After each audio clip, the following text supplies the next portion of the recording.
বাংলাদেশের প্রধান উপদেষ্টা ডক্টর মোহাম্মদ ইউনূস ২৬ থেকে ২৯ মার্চ চীন সফরে যাচ্ছেন এবং তার জন্য চীনের প্রেসিডেন্ট শি জিনপিংয়ের পাঠানো বিশেষ বিমানের ব্যবস্থার সম্ভাবনা রয়েছে। এই সফর দুই দেশের কূটনৈতিক ও বাণিজ্যিক সম্পর্ক আরও সুদৃঢ় করার একটি গুরুত্বপূর্ণ সুযোগ হিসেবে দেখা হচ্ছে।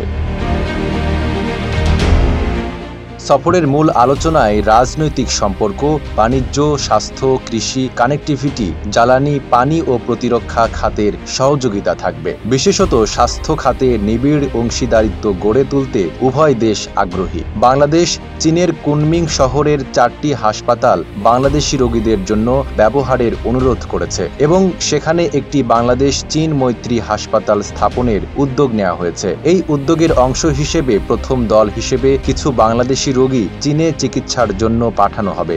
দেশ জুড়ে তোলপাড় ওয়ালটন ফ্রিজ কিনে আপনিও হয়ে যেতে পারেন মিলেনিয়ার।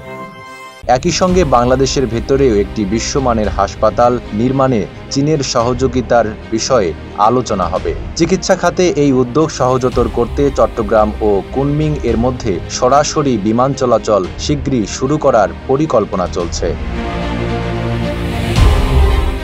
এছাড়া অর্থনৈতিক সহযোগিতার ক্ষেত্রেও বেশ কিছু অগ্রগতি প্রত্যাশিত।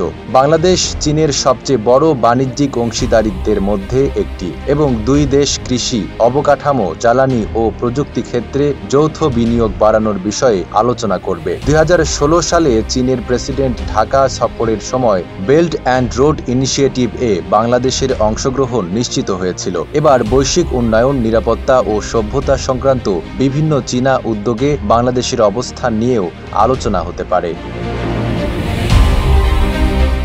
চীন সফর শেষে ২৯-৩০ মে প্রধান উপদেষ্টা জাপানে নিক্কেই ফোরামের বৈঠকে যোগ দেবেন। এরপর তিনি দেশটির প্রধানমন্ত্রী শিগেরু ইশিবার-এর সঙ্গে দ্বিপাক্ষিক বৈঠকে বসবেন। সেখানে দুই দেশের মধ্যে অর্থনীতি, বিনিয়োগ ও প্রযুক্তি ক্ষেত্রে সহযোগিতার বৃদ্ধির বিষয়টি আলোচনায় আসবে।